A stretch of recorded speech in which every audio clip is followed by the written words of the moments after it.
पतिम् विश्वस्यात्मेश्वरगम् शाश्वतगम् शिवमच्युतम्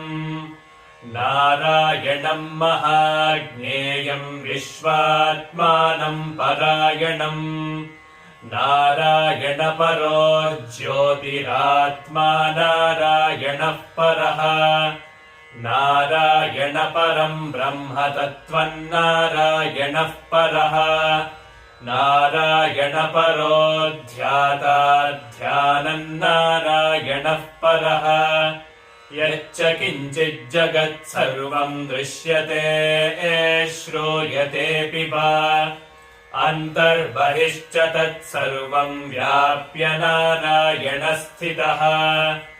अनन्तमव्ययम् कविगुम् समुद्रेऽन्तम् विश्वशम्भुवम् पद्मकोशप्रतीकाशगम् हृदयम्